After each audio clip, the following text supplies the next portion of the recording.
Have you ever had the feeling that something is missing? Not a grand revelation. Something smaller, quieter, and harder to name. The strange geometry of a city street seen from above. A symbol cut into the stone of a government building that feels older than the nation around it. The way a politician lifts a hand in a pose you have seen before, in an old portrait from another century. We are taught to think of history as chaos, a river of accidents, ambitions, failures, and collisions. But sometimes the river seems to have banks. Revolutions, supposedly the purest form of disorder, unfold with the precision of a rehearsed play. New nations appear not only with laws and armies, but with an almost obsessive attention to symbols, astrology, and the exact placement of capital cities. At moments like that, history stops looking accidental. It starts to look drafted. This is not a story about a hidden government in a secret room. That is a different genre, and honestly a less interesting one. This is about something quieter, something structural, not just the architecture of buildings, but the architecture of ideas, the unseen frameworks that hold up laws, philosophies, and even our notion of freedom. Because the most important work is not always done in public. Sometimes it happens in the patient act of laying foundations, stone by stone, generation by generation. So the real question is not whether the modern world happened. Clearly it did. The question is whether it was built in a deeper sense, and if it was, who were the architects? Not a secret committee, a philosophy, a tradition patient enough to watch empires rise and fall without losing confidence in its own design. A fraternity that understood that real power is not in wearing the crown. It is in drawing the map that tells the crown where its borders are. We are not looking for kings here, we are looking for the Masons. What if this hidden design, this quiet blueprint behind history has a name? It is a name almost everyone has heard, usually in the least useful context possible, Freemasonry. But the popular image of the Masons as a secret world government, pulling the strings of presidents and bankers from an underground chamber, is mostly a distraction. It is crude, and it misses the point. The argument in this investigation is more subtle than that, and in some ways more unsettling. The evidence suggests that Freemasons were not trying to rule the world directly. The loud, temporary power of politics was never the deepest prize.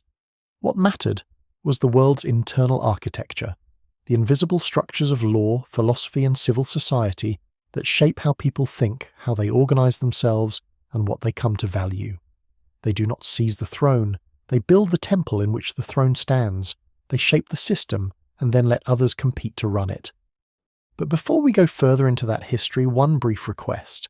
If you value this kind of calm, in-depth investigation, a like genuinely helps the channel reach people who care about this material. If you want to follow the next part of the journey, subscribe, and leave a comment telling us what city or country you're watching from. It is always striking to see where this quiet, curious audience actually is. And now, we can begin. At first glance, the idea of social architecture sounds abstract. It is not.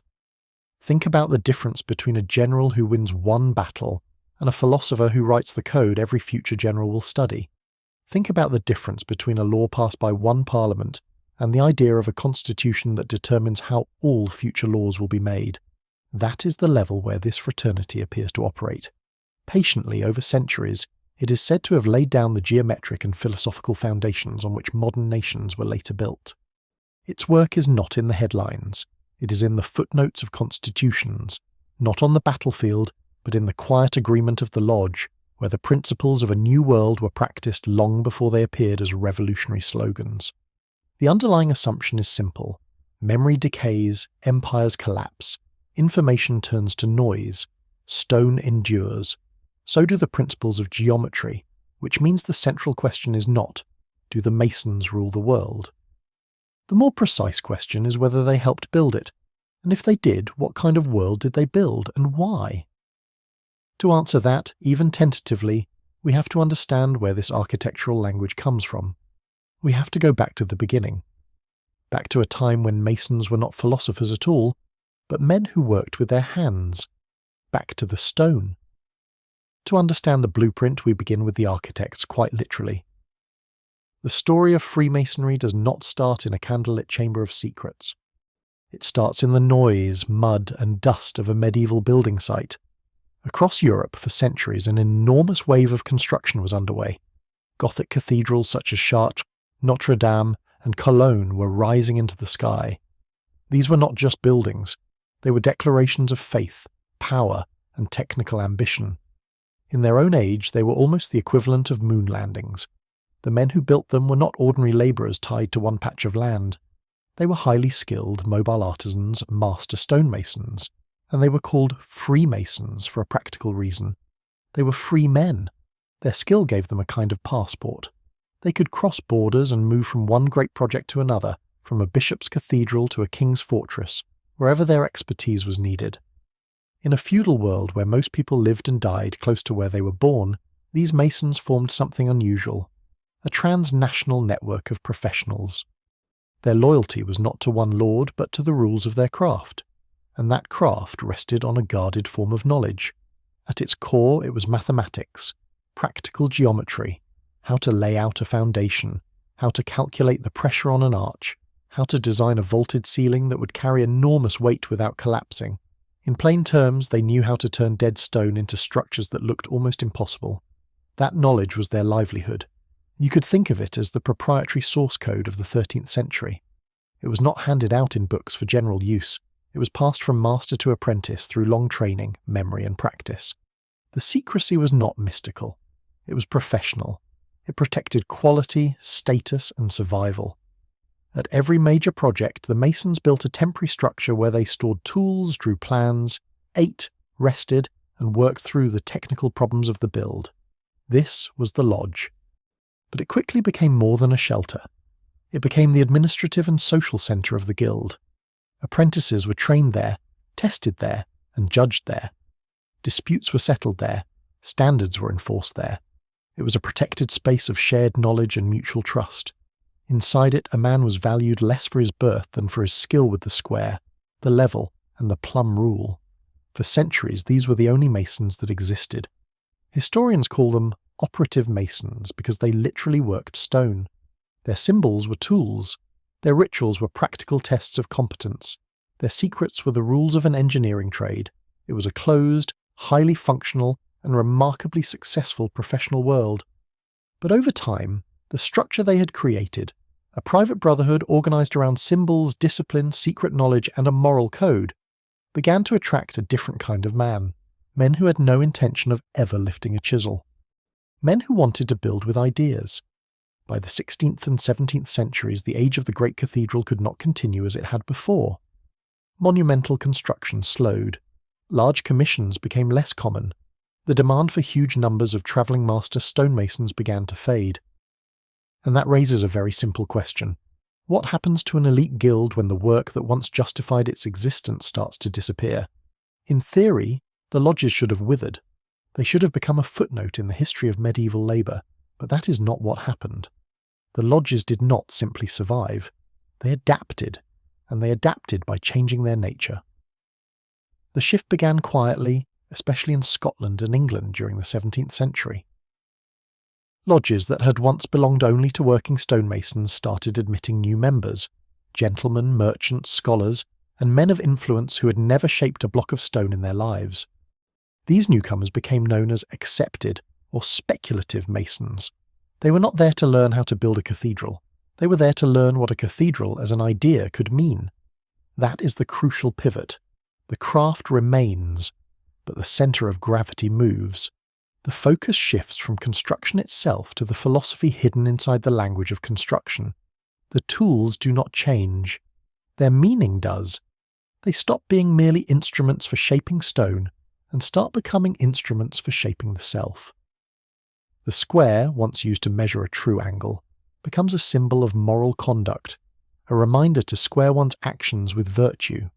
The compasses, once used to draw circles and arches, become a symbol of self-restraint, of keeping desire within due bounds. The level ceases to be only a builder's tool and becomes a lesson in equality, a reminder that within the lodge, men meet on the level regardless of rank outside it. Nothing supernatural is happening here. It is simply a practical language being turned into a moral one. The old tools remain, their function expands. An apprentice is no longer just an apprentice. He becomes a rough stone, an ashlar, imperfect and unfinished. Through discipline, education, and symbolic labour, he's meant to become a finished stone, fit for placement in a larger human structure. In other words, the lodge is no longer merely a workshop, it becomes a philosophical laboratory. Its members are no longer building a temple of stone for God. They are trying to build a temple within themselves, a better man, a more disciplined man, an enlightened one, in the language of the age. So the lodge has changed. It is no longer just a place for builders. It has become a distinct kind of social space, which leads to the next question. What exactly was that space for? Once the old craft ceased to define the lodge, a new purpose had to emerge. If a merchant, a lawyer, and a minor nobleman gather in a room and perform rituals with the stonemason's tools, what are they actually making? The answer may be one of the most important and least appreciated social inventions of the modern world. They were building trust, a new kind of trust. Think about the social world of the 17th and 18th centuries. Identity was largely fixed. Family, class, religion, and town determined where you stood. Society was a rigid pyramid, and most people knew exactly where on that pyramid they belonged. There were very few places where strangers could meet as equals outside the authority of church or state.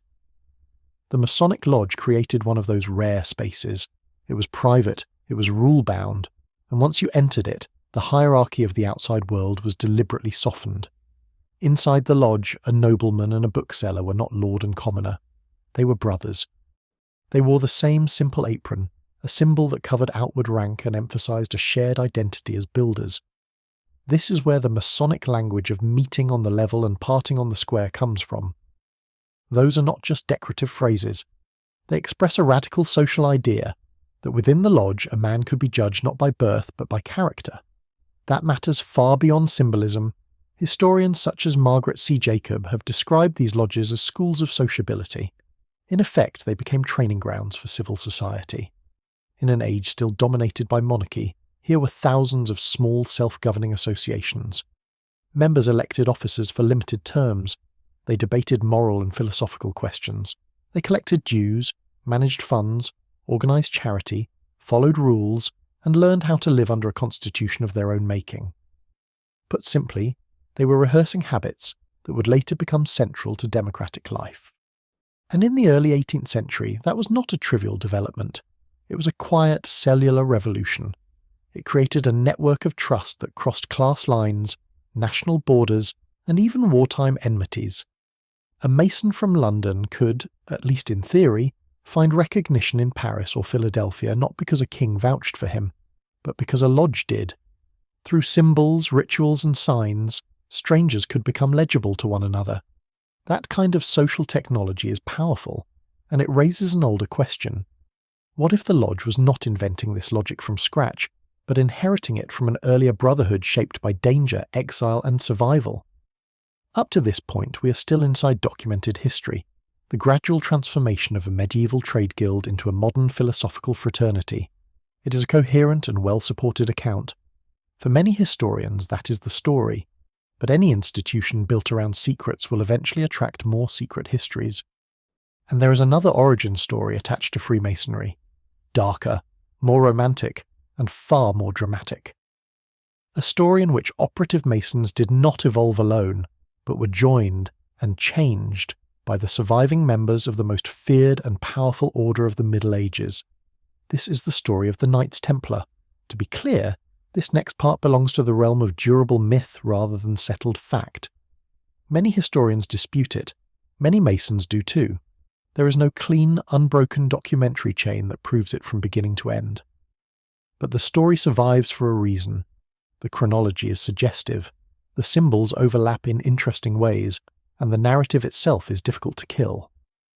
It begins on one date, Friday, October 13th, 1307. On that day, King Philip IV of France, acting in coordination with the Pope, ordered the arrest of the Templars across the kingdom. For nearly 2 centuries they had been one of the great powers of medieval Europe, warrior monks, military elites, and pioneers of international finance. They answered directly to the Pope. They were wealthy, armed, and unusually independent. In the end, that independence became fatal. They were arrested, accused of heresy, tortured, and burned. Officially, the order was destroyed. But two things kept the legend alive. One was that the famous Templar treasure was never clearly recovered. The other was that the Templar fleet at La Rochelle seems to have disappeared before the arrests were carried out. Not every knight was captured. So an obvious question followed. Where did the survivors go? The traditional theory points north, to Scotland. At that moment, Scotland was in open conflict with England. Its king, Robert the Bruce, had been excommunicated by the same papal authority involved in the suppression of the Templars. In other words, Scotland was politically hostile territory from Rome's point of view, remote, defiant, and strategically useful. According to the legend, surviving Templars found refuge there, folded themselves into Scottish life, and may even have fought for Robert the Bruce at Bannockburn. And that is where the Masons enter the story. If you needed cover, a guild offered exactly that. It was already respectable, semi-private, disciplined, and bound by internal loyalty. The theory suggests that the Templars did not merely hide among the lodges, they altered them. They brought with them their symbols, their ritual habits, their hierarchical instincts, and above all their central trauma, the memory of a righteous order destroyed by a corrupt king and a compromised church. Later chivalric degrees in Scottish Masonry, degrees full of knighthood, vengeance, and the restoration of a fallen temple, are often read through that lens. In that telling, the Templar order did not vanish. It changed bodies. So, we are left with a question. If the direct historical continuity is a myth, why is it such a powerful and persistent one? Narratives are tools, and they are never chosen by accident. What was the Templar story built to do for a fraternity of 18th century gentlemen? The answer is that it provided them with something the humble, historically accurate story of the stonemasons never could: a sense of cosmic significance. Think about the men joining these new speculative lodges. They were merchants, lawyers, doctors, scientists, minor aristocrats, the rising middle and intellectual classes of the Enlightenment. The history of a builder's guild was respectable, but it was fundamentally a history of a trade. The story of the Knights Templar, however, was a legend. It was a direct, albeit secret, inheritance from an order of warrior monks who had guarded the pilgrims, managed the finances of Europe, and dug for secrets beneath the Temple of Solomon itself. It transformed a social club into the inheritor of a lost sacred wisdom. More importantly, the Templar myth gave the Freemasons a powerful dramatic narrative of martyrdom. A brotherhood of builders has secrets to protect its craft, but an order of martyred knights has a sacred trust to defend. The story of the Templars' destruction, betrayed by a greedy king and a corrupt pope, its last Grand Master, Jacques de Molay, burned at the stake in 1314, provided a perfect template. It framed secrecy not as a mere club rule, but as a vital necessity for survival. It also gave them a clear antagonist. The dogmatic authority of the Church and the tyranny of absolute monarchy were no longer just philosophical opponents. They were the hereditary enemies, the very forces that had tried and failed to extinguish the light once before. Finally, this narrative performed a kind of alchemy on the identity of the members themselves. It elevated their purpose. A merchant in London or a lawyer in Philadelphia was no longer just a man learning moral lessons from a stonemason's tools. He was the spiritual heir to a knight. The square and compass were no longer just symbols of geometry and virtue. They were relics of a hidden war. The ritual inside the lodge was not just a meeting. It was the continuation of a centuries-old struggle. The Templar myth, in short, was not just a backstory. It was an operating system. It installed a sense of grand purpose, a noble lineage, and a righteous enemy. This idea of a hidden truth, a rational light, being guarded against a powerful and dogmatic authority, this is the absolute core of the Masonic worldview. And to truly understand this conflict, we first have to understand their conception of God.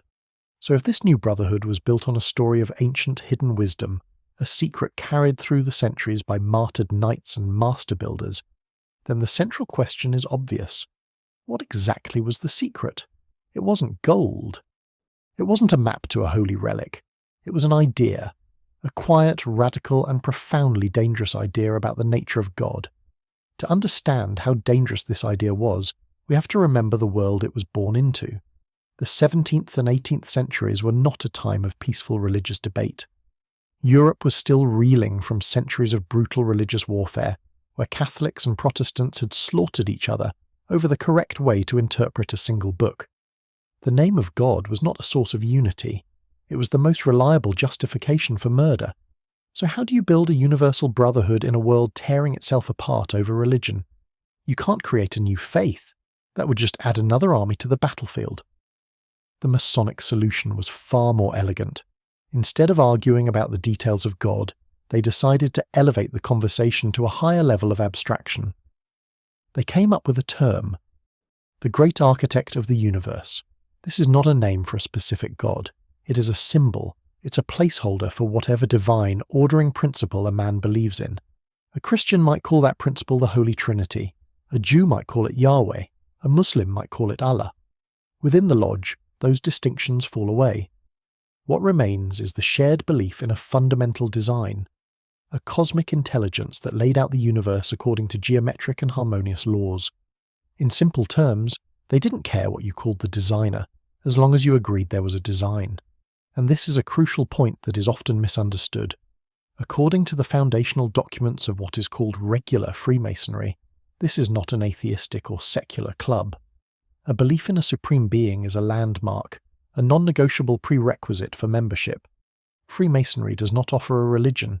It demands that you have one. But it refuses to let any single religion's dogma become the official language of the lodge.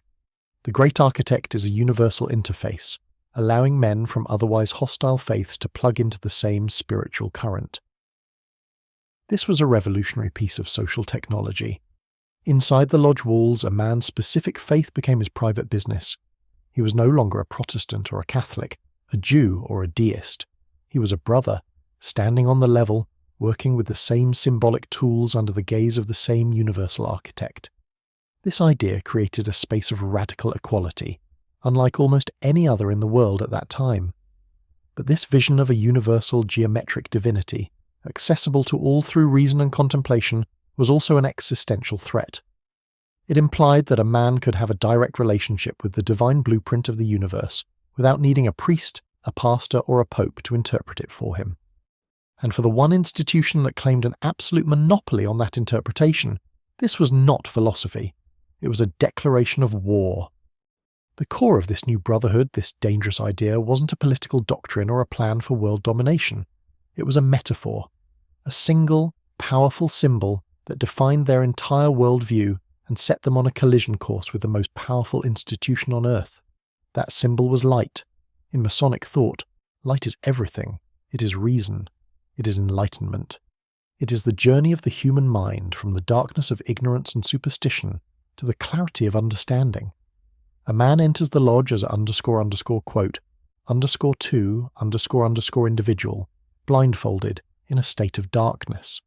Through ritual and moral instruction, he is meant to work on himself, chipping away at his own imperfections like a stonemason working on a rough ashlar until he is worthy to receive quote 3. It's a philosophy of active personal transformation. The truth is not something you are given.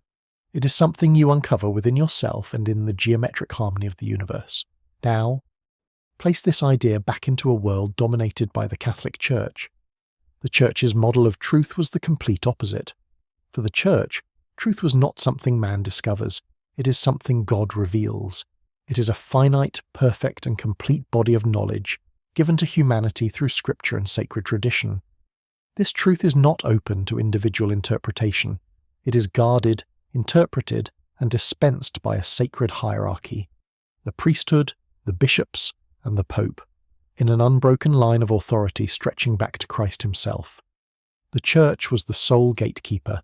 It held the keys to the kingdom of heaven, and its authority was absolute because its truth was divinely revealed, not humanly constructed. Here, then, is the conflict. It is not a simple battle between reason and faith. It's a battle over the address of truth. The Masons proposed that the Great Architect's blueprint was accessible to any man of any creed, if he only learned how to read it using the universal tools of reason, geometry, and moral introspection.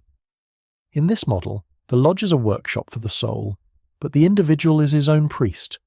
For the Vatican, this was more than heresy. It was a declaration of spiritual independence that threatened its very existence. If truth could be found by an Englishman in a Protestant lodge, a Frenchman in a deist circle, or a Jew in a mercantile guild, all working under the same universal symbol of a great architect. Then what was the point of the one true church? The Masonic idea didn't just challenge a few doctrines, it rendered the church's claim to be the exclusive mediator between God and man optional. It suggested that the path to the divine was not a single, guarded road, but a vast, open landscape, and an institution built on being the only way cannot survive in a world of many paths. This was the source of an irreconcilable war. But this philosophical war wasn't just fought in pamphlets and papal bulls. For the Masons, a philosophy of structure and order had to have a physical form. They believed their principles were not abstract, but were woven into the fabric of creation. And so they encoded this worldview in the most permanent medium they knew, stone. This brings the entire philosophy back to its source, back to stone. The idea of light, of a great architect, of a rational universe, this wasn't something just to be debated in a quiet room, it was something to be built. For the original stonemasons, and for the speculative masons who followed, the act of creation was the ultimate expression of belief. It was a form of worship, not through prayer, but through practice. Think about it. The builder takes the raw, chaotic material of the earth, a rough block of stone, and imposes a perfect, rational order upon it. With a compass, they create a perfect circle. With a square, a true right angle. These are not just shapes. They are concepts, echoes of a divine geometric language. In this act, the builder is not merely a labourer, they are imitating the work of the great architect. They are bringing a small piece of cosmic harmony into the physical world. This elevates the work itself into a sacred ritual. This is the essence of what is often called sacred geometry. And that term can be misleading. It's not about magic numbers or hidden spells. In simple terms, it's the belief that the universe is built on a set of elegant mathematical principles, that certain proportions and relationships are fundamentally beautiful and true because they reflect the mind of the creator. To build a cathedral using these principles wasn't just an engineering challenge, it was a philosophical statement. The goal was to create a space that resonated with the harmony of the cosmos itself, a building that was, in its very structure, a model of the universe. And this is the crucial point. A building designed this way becomes a form of communication. It is a sermon in stone. It teaches its lessons without a single word being spoken. The soaring height of the columns teaches you about aspiration. The intricate patterns of the floor tiles teach you about order and complexity. And most importantly, the way light filters through stained glass, transforming the space, teaches you about illumination. The idea that divine truth is not a static text, but a living, perceived experience. You don't need a priest to interpret this for you. You don't need to be literate to read a book. You simply need to stand within the structure and feel the logic of its design. The building itself becomes the mediator between the individual and the divine, and if a man can find a path to God through geometry and light, through the work of his own hands and the power of his own reason, then the authority of an institution that claims to be the only path to God becomes a problem. This wasn't just an alternative style of architecture, it was an alternative path to salvation, and the Church saw it not as a philosophical disagreement, but as a declaration of war. For a philosophy built in the quiet of private rooms and the symbolic language of stone, the silence could not last. An idea that bypasses the authority of priests and kings, that places the tools of understanding directly into the hands of the individual, will eventually be heard. And the one institution on earth most attuned to the tremors of ideological rebellion was listening very closely: the Vatican. For Rome, this was not a matter of intellectual debate, it was a matter of survival. The Masonic idea of a great architect, accessible to all through reason and geometry, was a direct assault on the Church's most fundamental claim, that it, and it alone, was the sole mediator between God and humanity. A private brotherhood, bound by oaths of secrecy and treating all faiths as different paths to the same light, was not a fraternity. It was a rival system, a parallel church built on a foundation of reason instead of revelation. The Vatican's response was not long in coming, and when it came, it was absolute. In the year 1738, Pope Clement XII issued the first formal, global condemnation of Freemasonry. This was not a sermon or a warning.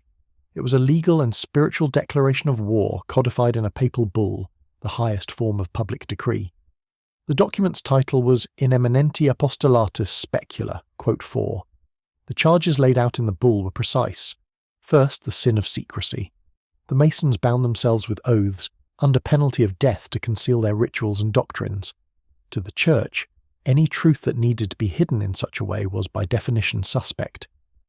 It was a society operating in the shadows, outside the confessional, beyond the reach of ecclesiastical law. Second, and far more dangerous, was the charge of what the Church called quote, _5, __. This is a crucial point. Inside the lodge, a Catholic could meet with a Protestant, a Jew, or a deist as an equal brother. Their specific doctrines were left at the door. For the Masons, this was a beautiful expression of universal brotherhood. For the Vatican, it was a mortal heresy. It implied that all religions were merely human opinions, and that no single faith held the one true path to salvation. It reduced the Catholic faith to just one choice among many. Finally, the bull cited the clear and present danger to the peace of both church and state. A secret international society that answered to no public authority was, in the eyes of an 18th century pope, the perfect instrument for sedition and revolution. The penalty was not subtle. It was spiritual death. The bull decreed that any Catholic who joined a Masonic lodge, or even aided one in any way, was to be excommunicated ipso facto, automatically on the spot without the need for a trial, to be cut off from the sacraments, from the community of the faithful, and from the promise of heaven. With a single document, Rome had drawn a line in the sand. You could be a Catholic, or you could be a Mason. You could not be both. This was the first shot in a Cold War that would span centuries. That papal bull of 1738 was not a single angry outburst. It was the opening shot in a long, quiet, and profoundly serious struggle that has spanned centuries. This was not a war of armies, but a clash between two global networks competing for the minds and loyalties of the European elite. A conflict between two irreconcilable systems for organizing human knowledge and society. And if you think this is ancient history, something buried in dusty archives, you are mistaken.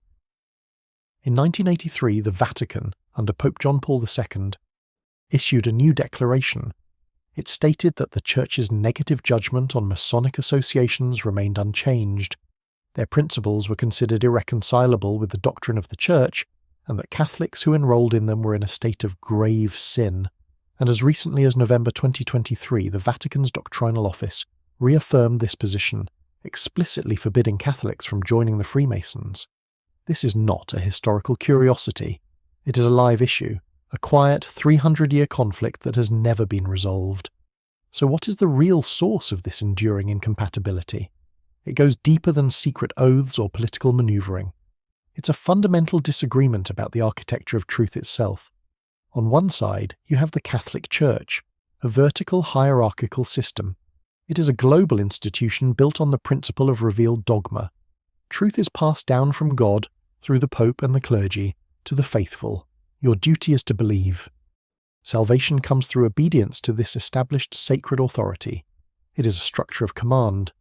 On the other side, you have Freemasonry, a horizontal, decentralized network. It is a global fraternity built on the principle of shared ritual and allegorical discovery. Truth is not handed down. It is approached individually through a common process. The lodge creates a space of formal equality where men are meant to improve themselves and their understanding of the world. It is a structure of association.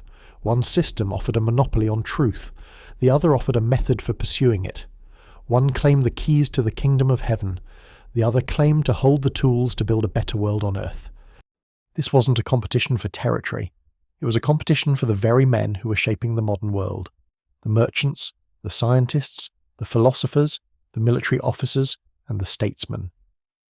And in a struggle for the loyalty of such men, a powerful, centralized institution like the Church would eventually need its own elite, disciplined, and intellectually formidable force, a network designed to operate with precision across borders, cultures, and the corridors of power. But the Vatican was not an institution that merely issued decrees and waited for them to take effect. It understood power, and it understood networks.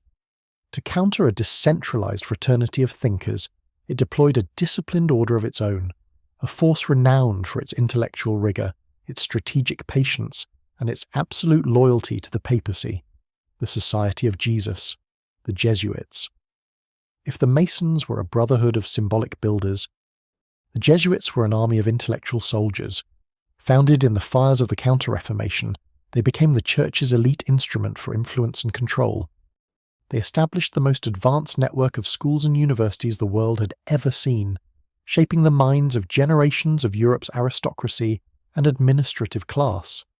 They became the personal confessors to kings and emperors, operating quietly within the very heart of state power. Where Masonic lodges were decentralized and self-governing, bound by a shared philosophy, the Jesuit order was a rigid hierarchy, with a clear chain of command that led directly back to Rome. They were not architects of stone, but architects of minds, institutions, and political strategy. This was not a simple clash of good versus evil, light versus darkness. It was a competition between two profoundly different models of influence, one working from the outside in, through the slow spread of ideas in civil society, the other working from the inside out, from the centres of established power. For centuries in the universities, courts, and salons of Europe, these two great networks, one of shadow, the other of discipline, waged their quiet war for the soul of the continent. But while this conflict reached a delicate stalemate in the Old World, a new chapter was being written on a different continent entirely, a place where the Masons' architectural principles would not just be debated in lodges, but used to build a nation from the ground up. As the war of ideas settled into a long grinding stalemate in Europe, a new laboratory was opening up across the Atlantic. A continent where a new kind of society could be built from the ground up, not on the foundations of ancient monarchies and dogmatic churches, but on the principles of reason, liberty, and self-governance. The American Revolution was more than a war for independence. It was the Enlightenment put into practice, a real-world test of the very ideas that were being debated in the salons of Paris and the lodges of London. And at the heart of this experiment we find the same quiet network. This is not a conspiracy theory, but a simple, documented historical fact. Many of the key architects of the United States, the men who signed the Declaration of Independence, who wrote the Constitution, who led the armies, were Freemasons. Benjamin Franklin, a senior member of his lodge in Philadelphia, was instrumental in securing French support for the Revolution. But the most significant figure, the man who would become the living symbol of the new republic, was himself a master of the craft, George Washington. His involvement was not a private hobby or a hidden affiliation. It was a core part of his public identity, and there is no clearer evidence of this than an event that took place on September 18, 1793. On that day, a formal procession marched through the cleared fields and muddy streets of the new federal capital. The objective was to lay the cornerstone for a building that would one day become the center of American power, the United States Capitol. Leading the ceremony was the President of the United States, George Washington. But he was not acting solely as president. He was there as the acting Grand Master of the Grand Lodge of Maryland. He wore a Masonic apron, said to have been embroidered by the wife of the Marquis de Lafayette, a French general and a fellow brother Mason. In his hands he held a silver trowel, a Masonic working tool. In a public ritual witnessed by a crowd of citizens, Washington laid the cornerstone of the home of American democracy. He then consecrated the stone with corn, wine, and oil, the ancient Masonic symbols for nourishment, refreshment, and joy. Let's pause on this image for a moment. This is not a secret meeting in a candlelit chamber. This is a foundational act of state, performed in broad daylight, using the explicit rituals of a private philosophical brotherhood. The symbolic message was unmistakable. The new republic, this new order for the ages, was being constructed quite literally, with the tools and upon the principles of Freemasonry. This public display is what separates verifiable history from speculative fantasy. The presence of Masons at the birth of the United States is not a secret that needs to be unearthed. It was a statement, made openly. And it is precisely because this presence was so visible, so central to the nation's founding ceremony, that it has fueled centuries of questions. If this is what they were willing to show in public, what other, more subtle messages might be encoded into the very blueprint of the nation they were building?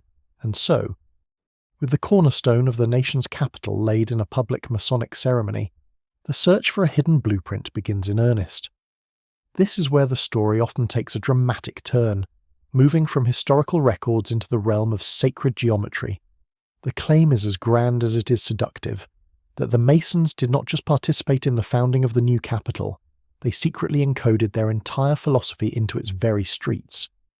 If you look at a map of Washington, D.C., the theory goes, you can trace the lines. A pentagram, its point aimed directly at the White House. The square and compass, formed by the arrangement of the Capitol, the Lincoln Memorial, and other landmarks. It seems at first glance like an astonishing revelation, a hidden message, scaled to the size of a city waiting to be discovered. It feels true because it confirms our suspicion that history is not accidental, that there is a design. However, this is where a real investigation must be willing to disappoint. The first problem with this theory is the architect himself.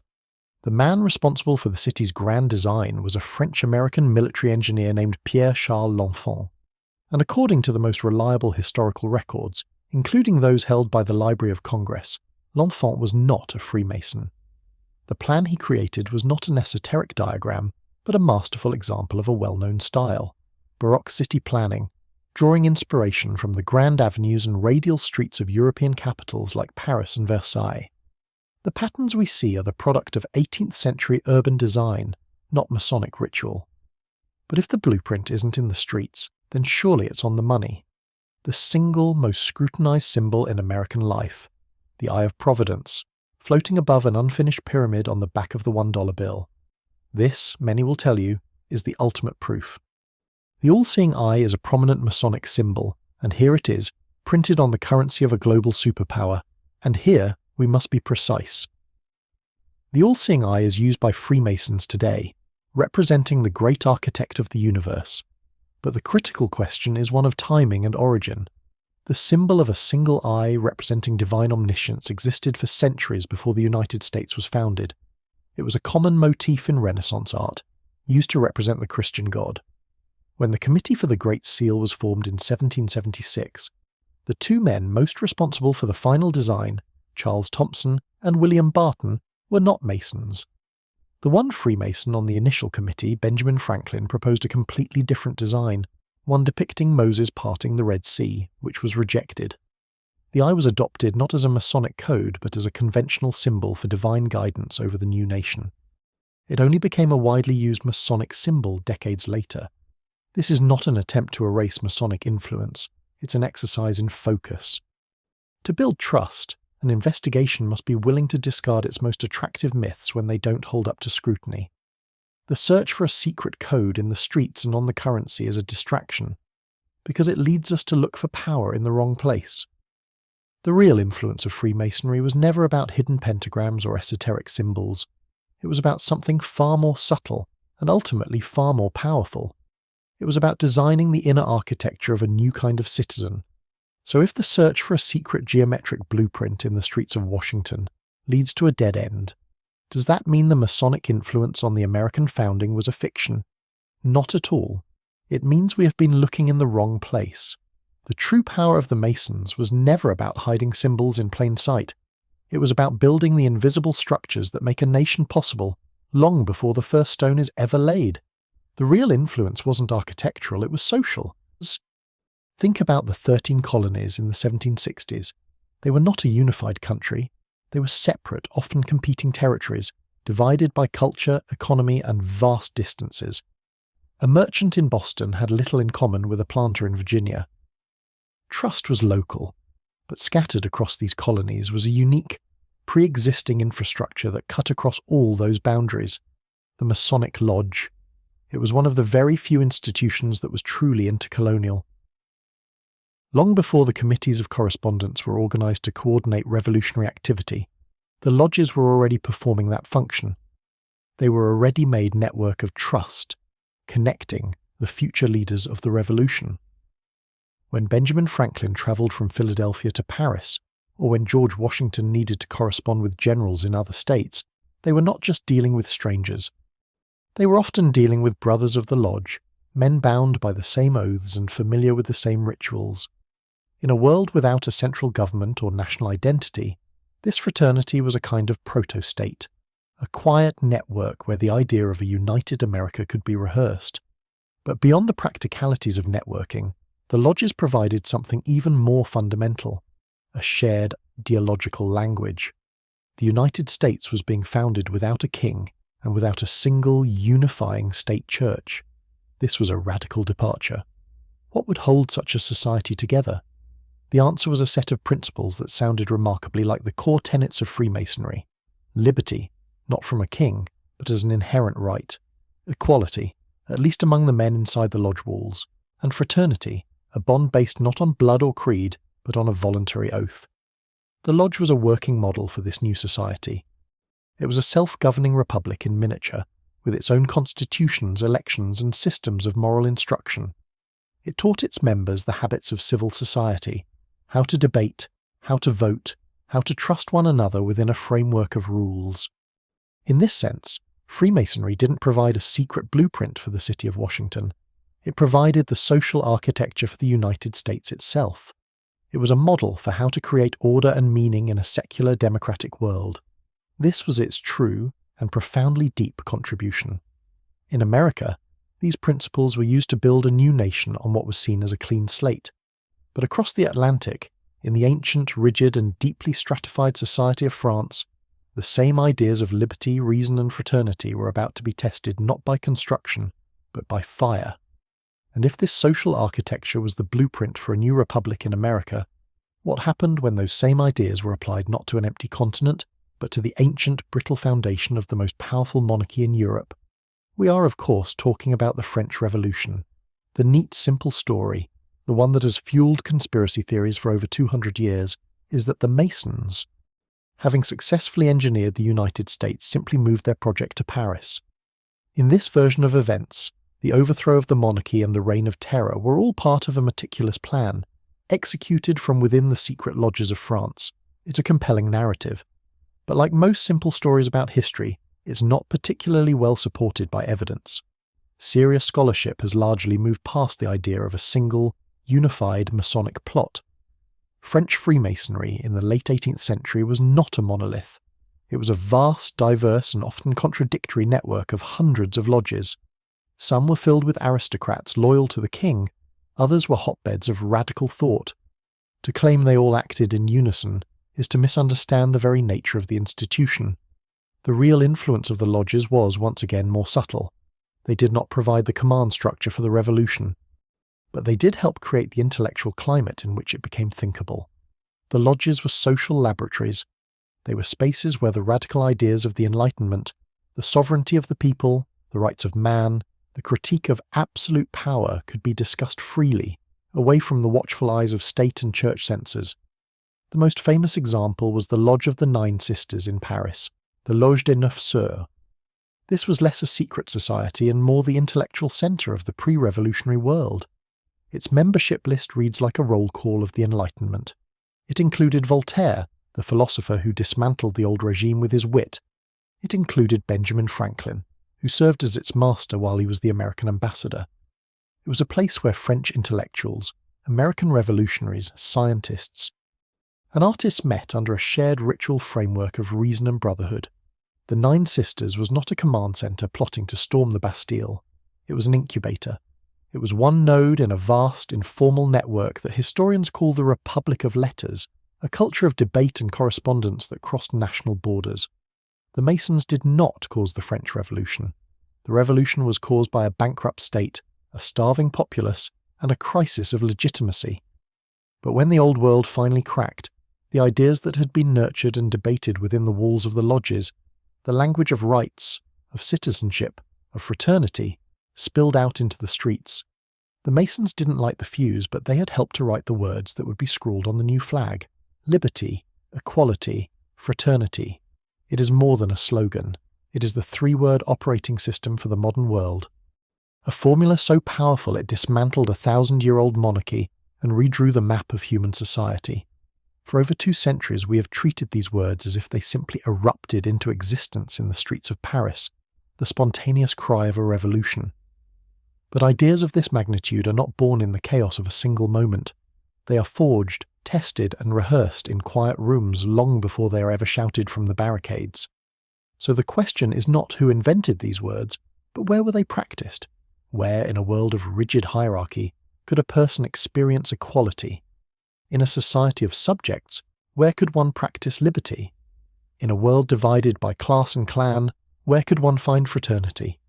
The answer, for a significant number of the men who would shape the coming age, was in the lodge. The lodge was not the author of the revolution, but it was its rehearsal space, a working model of a different kind of world. Let's break down the code. Fraternity, brotherhood.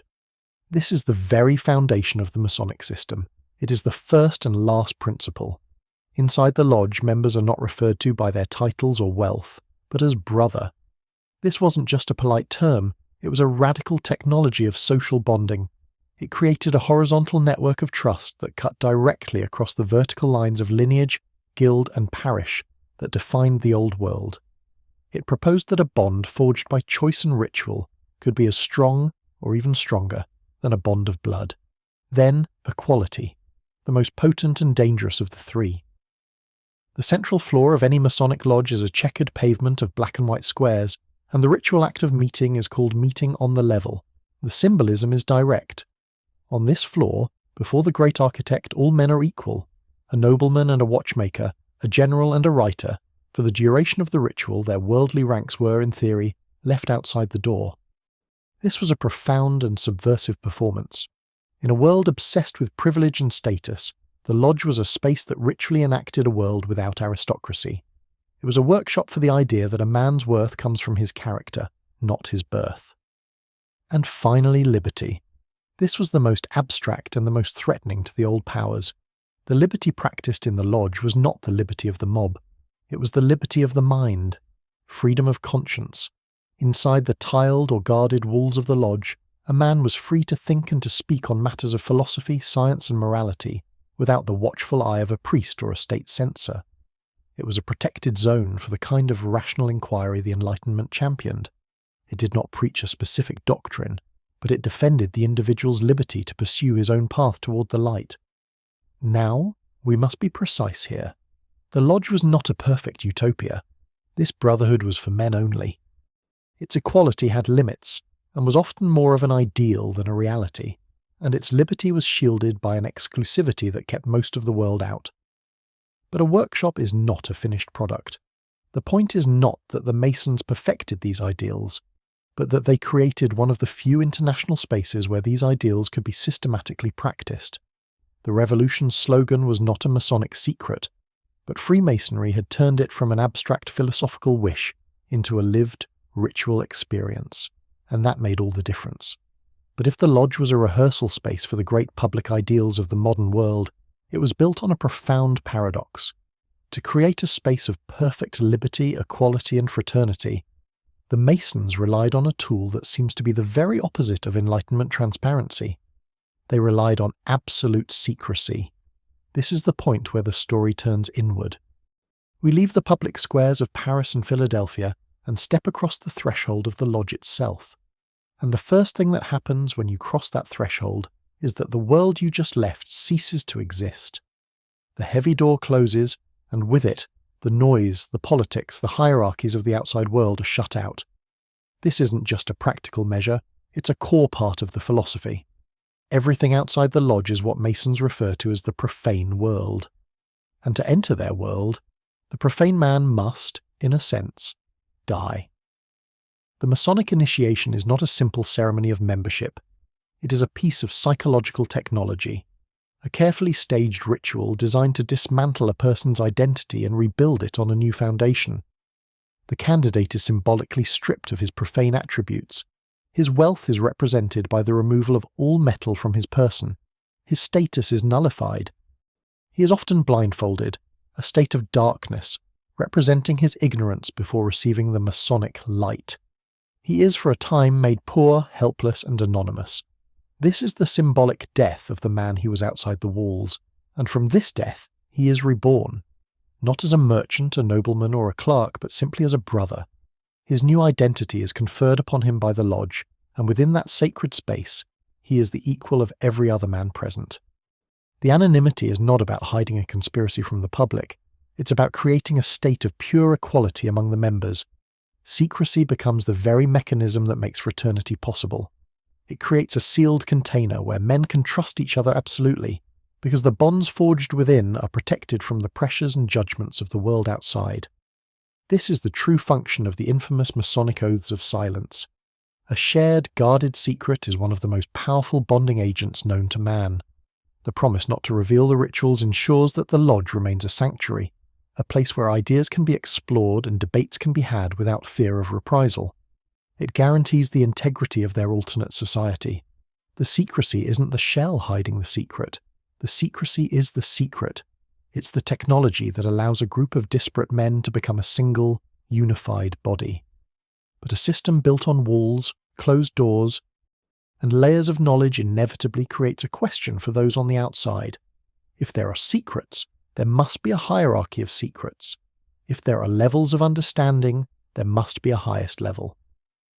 And this very human assumption has fueled 2 centuries of fascination and fear, all directed at one of the most famous and misunderstood concepts in the entire Masonic world, the 33rd degree. This deep culture of secrecy, this symbolic death of the self, inevitably leads to one question. If a man must erase his own name to ascend, who waits for him at the top? Who is truly in charge? For most people, the answer is a number, 33, the 33rd degree. It's a phrase that has become shorthand for the absolute peak of hidden power. A secret council, a global board of directors, the unseen architects of history, meeting in a room that doesn't officially exist. It is a powerful, compelling, and almost perfect story. The only problem is, it isn't true. This is perhaps the most fundamental misunderstanding about the entire Masonic structure, and untangling it is crucial if we want to separate the operational reality from the atmospheric myth. The idea of a single, all-powerful body of 33rd degree Masons ruling the world collapses when you look at how the organization is actually built. First, the 33rd degree itself. It belongs to a specific branch of Freemasonry, known as the ancient and accepted Scottish Rite. It is not a universal rank across all of Masonry, and more importantly, it is not a position of executive command. It is an honorary degree. It's not a promotion to CEO. It's much closer to a Lifetime Achievement Award. It's a recognition conferred upon a member for outstanding service to the fraternity or to society. You cannot apply for it. You cannot campaign for it. It is given, not taken. But the more decisive point is this: there is no single international authority in Freemasonry. There is no Masonic Pope. There is no central office in Geneva or London from which orders are sent out to every lodge in the world. According to official Masonic governance, the real power structure is horizontal and decentralized. The highest organizational unit is the Grand Lodge. Each state in the US and most countries has its own Grand Lodge, and each one is sovereign. They are in effect independent, self-governing bodies that recognize each other, but do not command each other. If that sounds disappointingly bureaucratic and fragmented, well, that's because it is. According to their own constitutional principles, the Grand Lodge of New York cannot give an order to the Grand Lodge of England, any more than the government of Canada can give an order to the government of Japan. The idea of a secret council issuing directives to this global network is a fiction, because the network isn't built to receive them. It is fundamentally a federation of peer organizations, not a pyramid. The myth of a single, all-seeing council persists because it is a much better story. It satisfies our need for a simple cause to explain a complex world. But the reality of Freemasonry is the reality of committees, jurisdictions, and bylaws. It is a system designed for endurance, not for rapid, centralized command. This human need to find a hidden structure, a secret command, is powerful. And when we are told that there is no secret council pulling the strings, our search for the blueprint doesn't stop. It simply shifts. If the power isn't in a group of men, then perhaps it's in the structures they built, in the architecture itself. Take a walk through Lower Manhattan, and you will eventually see it. A tower that does not belong. It is a 29-story skyscraper at 33 Thomas Street, and it has no windows, not a single one. It is a solid, brutalist monolith of concrete and granite rising silently above the city. It emits no light, it makes no sound. It simply stands there, an opaque scar on the skyline. Online, this building has become a legend. It's a place where the internet's anxieties about hidden power take physical form.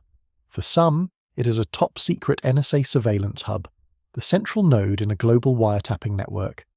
For others, it is the real-world headquarters of the Men in Black. And for many who look for the hidden blueprint of history, it is, of course, a modern Masonic temple. A silent, windowless anchor point for a secret order. The truth, as is so often the case, is both more mundane and more interesting. According to public records and architectural histories, the building is the former AT&T Long Lines building. It was designed in the 1960s as a fortress, a piece of hardened infrastructure built to house telephone switching equipment. It was engineered to survive a nuclear blast and keep the lines of communication open. The lack of windows wasn't for secrecy, it was for security, to protect the delicate, room-sized electronics of its era from attack and from the elements. But this is where the real work of our investigation begins. Why does the mundane explanation feel so unsatisfying? Why does a blank wall feel more sinister than a building full of windows? The answer is a fundamental mechanism of the human mind: projection. A secret society, by its very nature, creates a void, a silence, an opacity, and the human mind abhors a vacuum of meaning.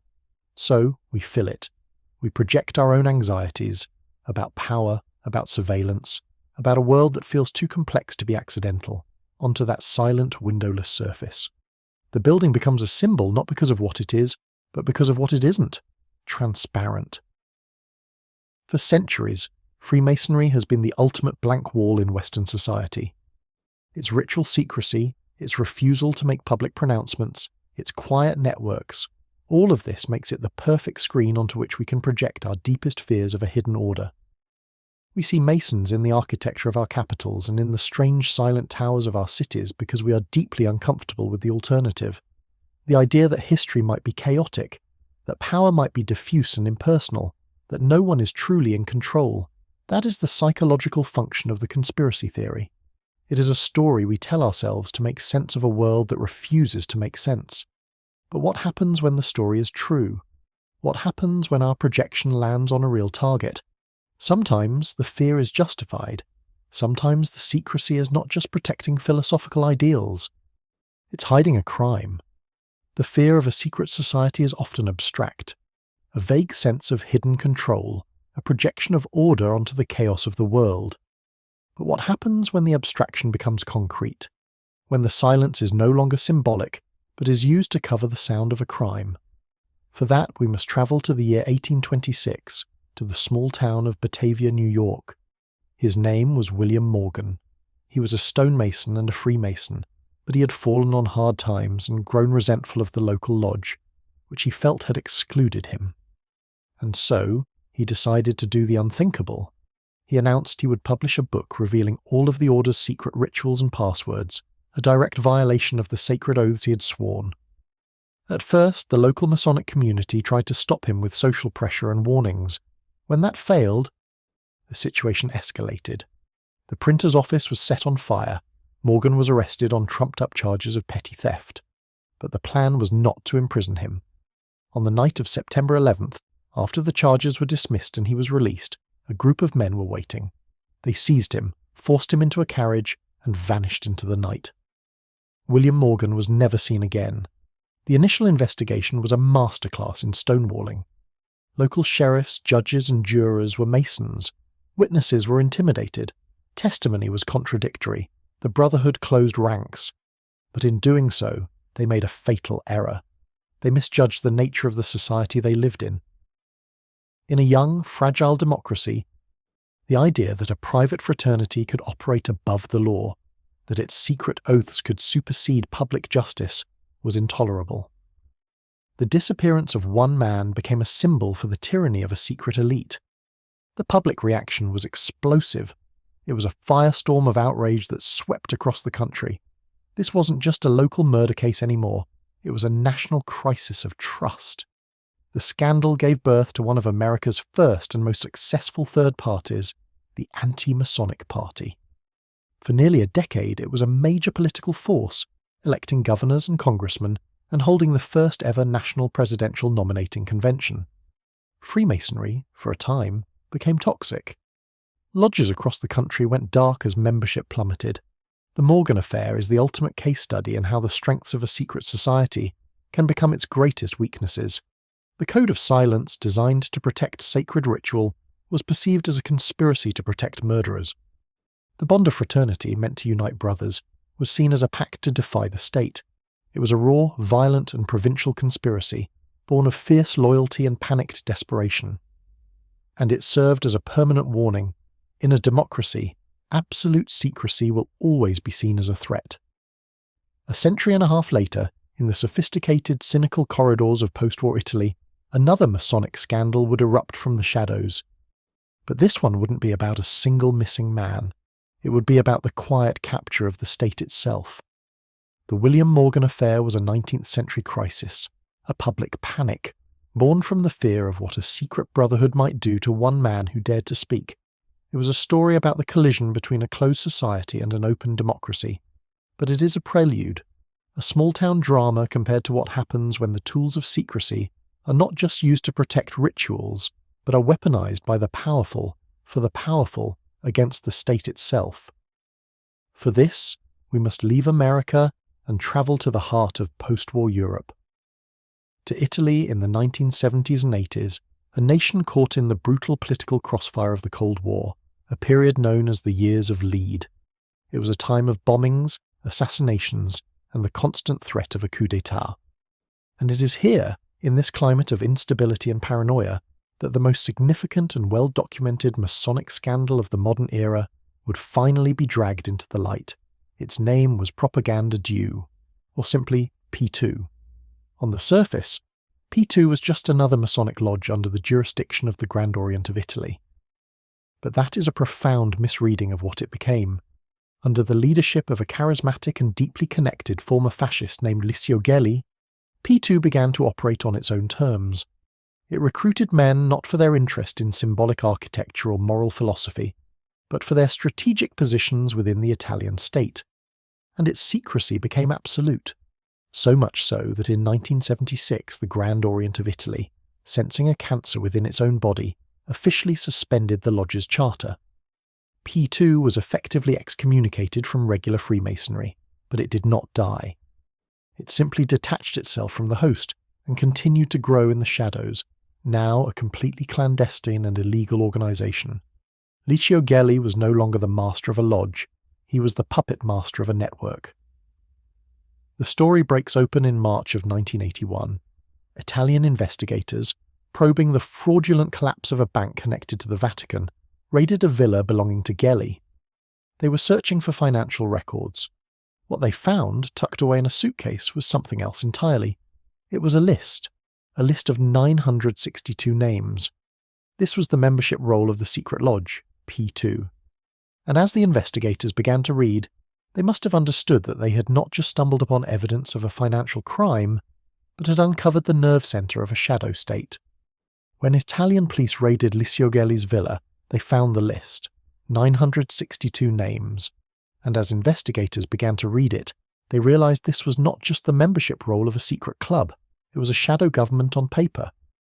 The list contained 3 cabinet ministers, 2 intelligence agency chiefs, 44 members of parliament, the heads of all 3 of Italy's secret services, hundreds of senior military officers, and a host of powerful industrialists, financiers, and leading journalists.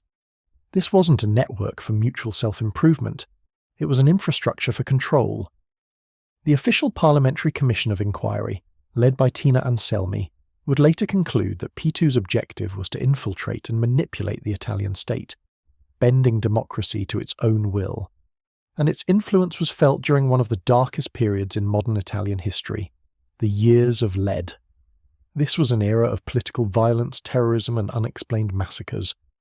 Take the Bologna train station bombing on August 2, 1980. A bomb detonated in a crowded waiting room, killing 85 people and injuring more than 200. It was one of Italy's most horrific post-war atrocities. While the direct perpetrators were neo-fascist terrorists, later investigations revealed a disturbing pattern of obstruction and disinformation.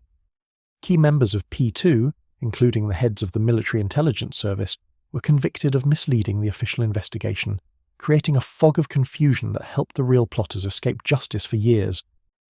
But the most notorious chapter of the P2 affair played out not in the realm of politics, but in the cryptic world of international finance. The network's financial arm was a powerful Milanese bank, the Banco Ambrosiano. Its chairman was a P2 member named Roberto Calvi, a man so deeply entwined with the Vatican's own bank, the IOR, that he earned a nickname, God's Banker. Through this alliance, P2 allegedly managed a labyrinth of offshore accounts, moving vast sums of money for purposes that remain murky to this day, from funding right-wing regimes in South America to arms dealing. Then, in 1981, the whole structure collapsed.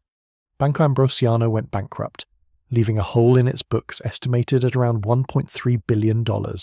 Calvi fled Italy, and on the morning of June 18, 1982, his body was found hanging from scaffolding beneath Blackfriars Bridge in London. His pockets were stuffed with bricks and roughly $15,000 in various currencies. The initial ruling was suicide, but the scene was too symbolic, too ritualistic. Decades later, Italian prosecutors would reclassify his death as a murder, a final brutal message from those he had crossed. The banker who knew too much had been silenced. The discovery of propaganda due forces us to ask a difficult question. Was this an aberration? A single corrupt lodge, a rogue Grand Master, a cancer that grew on an otherwise healthy body?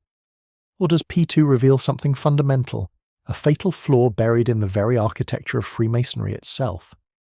The most honest answer is that P2 is a pathology. It is a case study in how a system's greatest strengths can, under pressure, become its most dangerous vulnerabilities. Think of the core principles we have discussed. First, secrecy.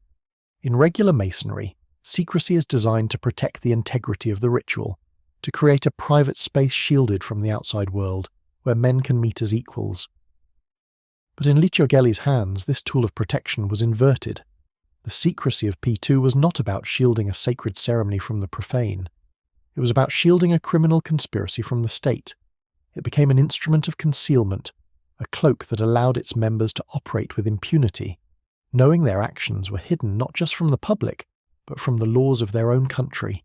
Second, loyalty. The Masonic bond of brotherhood is meant to be a profound moral commitment, a promise of mutual support, aid, and fidelity. In Gelli's network, this sacred trust was perverted into a pact of criminal allegiance. If a P2 brother was a general under investigation, another brother in the judiciary could derail the case. If a brother was a banker engaged in fraud, another brother in the media could ensure the story was never told. The loyalty was no longer to the principles of truth and virtue, but to the network itself. The oath to a brother superseded the oath to the nation. And finally, the network. We have seen how Masonic lodges helped build the social architecture of the modern world, a network for creating trust and fostering civil society. Gelli hijacked this very concept. His was not a network for civic engagement, it was an infrastructure for state capture.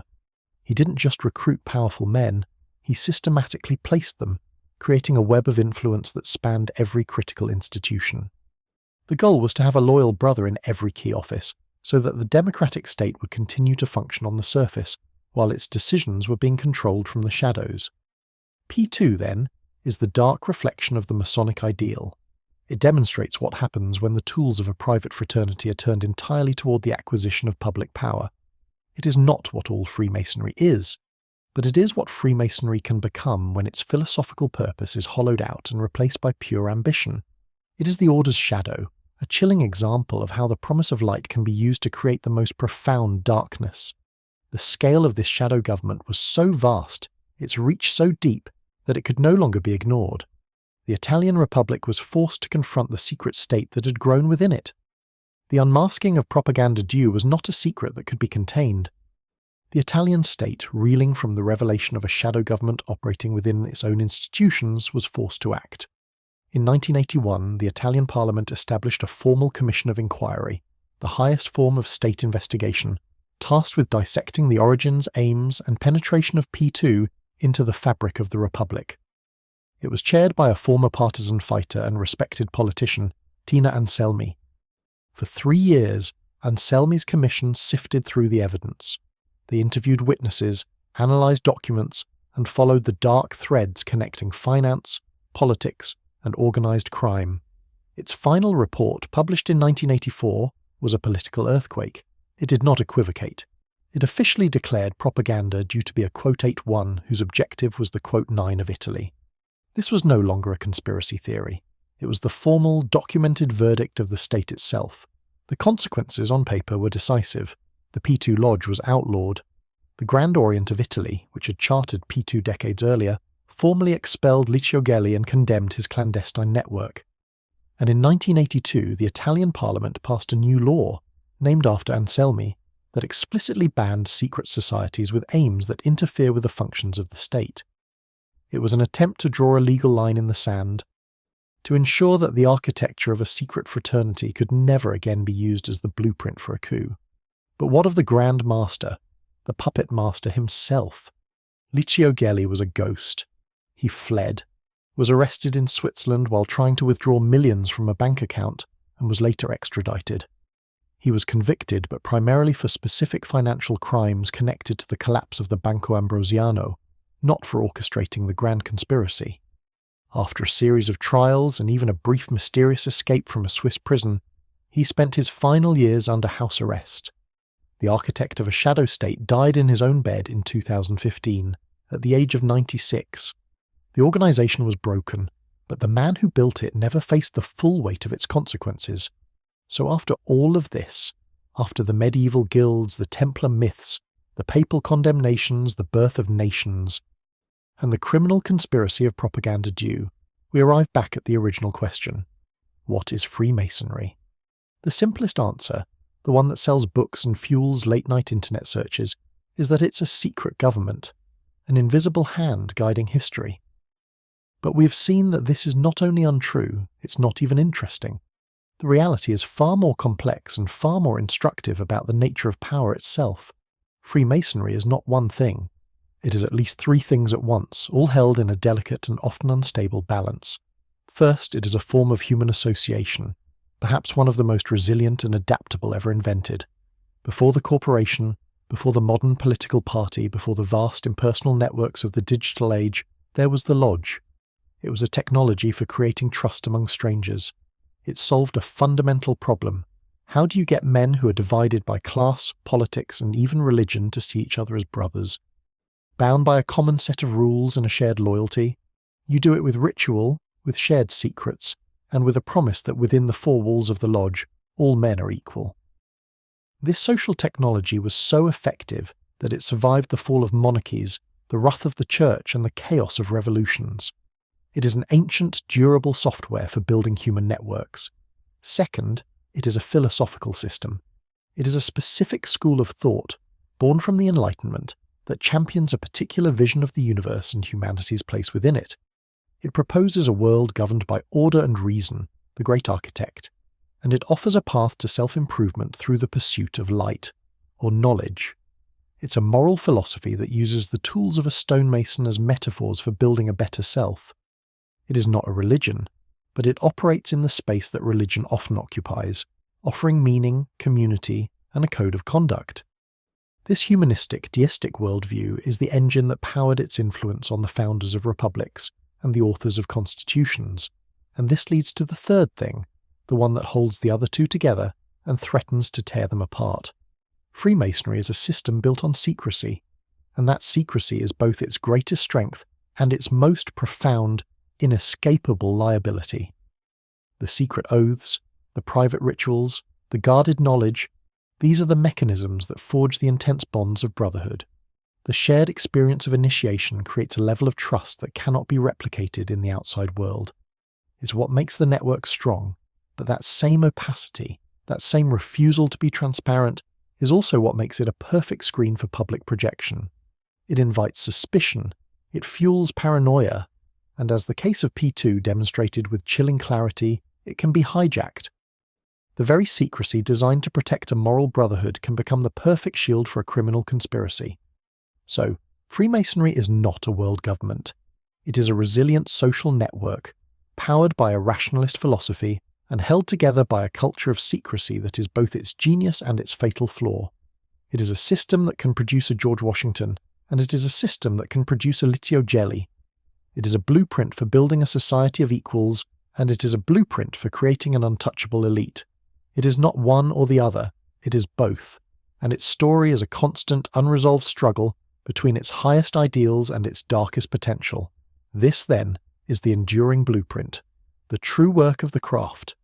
We began this journey looking for a hidden hand, a secret council manipulating the world from the shadows. But we found something far more profound. The real influence of Freemasonry was never about commanding the world, it was about building it. Not with stone and mortar, but with ideas and institutions. Think back to the original Operative Masons. They understood that to build a cathedral that would stand for 1,000 years, you needed more than just strong walls. You needed a blueprint. You needed geometry, a shared language, a set of rules that governed how every stone connected to every other. The secret they guarded was the secret of structure. The Speculative Masons inherited this legacy. They simply changed the material. They stopped building cathedrals of stone and started drawing up the blueprints for a new kind of social architecture. What is a constitution, if not the architectural plan for a nation? It defines the rooms of power, the load-bearing walls of rights, the windows of transparency, and the foundations of law.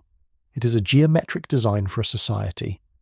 What is a voluntary association, a scientific society, a political club, a charitable foundation, if not a small-scale model of the lodge itself? A space where individuals gather not by birthright, but by choice, bound by a common purpose and a set of rules. Before the Masons, such spaces were rare. After them, they became the essential scaffolding of modern civil society. The Masons provided one of the first and most widely replicated templates for how free citizens could organize themselves without needing permission from a king or a bishop. This is the invisible work. It's an influence far deeper and more lasting than any conspiracy. A secret council can be exposed, a plot can be foiled. But an architecture of ideas, once built, becomes the very ground on which we stand. We inhabit these structures, the secular state, the public sphere, the ideal of a society governed by laws and not by men, often without ever thinking about who first drew up the plans. The real power was not in giving orders. It was in designing the rooms where the future would be debated. It was in teaching a generation of men how to use the tools, the square of morality, the compass of reason, the level of equality, to build a world for themselves. But this brings us to the final question of the investigation, and it's the most important one. After all this, why do we care? Why does the idea of a few men meeting in a quiet room, using the tools of a dead profession, hold such a powerful grip on our imagination? The answer, I think, has very little to do with them, and everything to do with us. Secret societies are a mirror. The human mind is an engine for finding patterns. It's our greatest evolutionary advantage. We see faces in the clouds, connect the dots in the stars to form constellations and build narratives to make sense of a chaotic world. It's how we survive, but it is also our most profound vulnerability. Because in an age of overwhelming complexity, of global markets that move without reason, of algorithms that shape our lives invisibly, of political events that feel scripted but have no author, the randomness becomes unbearable. And in that unbearable chaos, the idea of a secret plan can be strangely a comfort. It's the comfort of believing that the world is not simply a series of accidents, that someone, somewhere, is at the controls. Even if their intentions are malign, a world with a hidden blueprint is less terrifying than a world with no blueprint at all. A world run by a conspiracy is, at least, a world that can be understood. It restores a sense of order. It gives the chaos a name. This is the psychological vacuum that secrecy creates, and human nature abhors a vacuum. We rush to fill the silence with our own stories, our own fears, and our own need for meaning. The Masons, with their ancient rituals, their closed doors, and their symbolic language, provide the most perfect blank screen imaginable. We project onto them the order we desperately wish to find in the world. They provide the silence. We provide the narrative. This is not to say that powerful networks don't exist. We have seen, in the starkest possible terms with propaganda due, that they do. We have seen that secrecy can be a shield for real, tangible, and criminal abuses of power. But the myth of Freemasonry, the grand overarching story of an invisible hand guiding centuries of history, is always larger than the sum of its real-world parts. The myth is our creation, not theirs. It's the ghost we summon to haunt a house we feel we no longer control. And perhaps the greatest, most closely guarded secret of the craft is that they understand this better than anyone. They know they don't have to claim to rule the world. We will do it for them. In the end, that silence is perhaps their greatest work. We live in an age of noise, an endless frantic broadcast of information that decays the moment it appears. Our archives are digital, our memories are volatile, and our attention is the currency of an empire built on the ephemeral. We shout to be heard over the static, convinced that what is not seen and liked in the instant might as well have never existed at all. It is a world without weight, a conversation without a memory. But the Masons, from the very beginning, were disciples of a different medium. They were students of stone, and stone operates on a different timescale. It does not shout, it endures. To work with stone is to accept a pact with deep time. It is to understand that the mark you make today will be read by a future you will never see, in a world you cannot imagine. It is an act of profound patience, an investment in a permanence that makes our own fleeting lives seem small and yet part of something vast. This is the final, quiet secret. The true work of the architect is anonymous. The reward is not fame, but the integrity of the structure itself. The knowledge that the walls are plumb, the foundations are true, and that the work will stand long after your name has been eroded by the wind and the rain. This is how you build a temple meant to last for centuries, not just a temple of stone, but the social architecture of a nation, a constitution, a way of being together, structures of trust and meaning that are designed to weather the storms of history. And so, the work continues. In the background of our loud, distracting world, in the quiet spaces we have forgotten how to listen to, another kind of construction is always underway. It is not a conspiracy, it is a principle. The slow, deliberate and patient act of building something that is meant to last. And as the noise of our own time eventually fades, as all noise eventually does, the blueprint remains. And in the silence another stone is laid,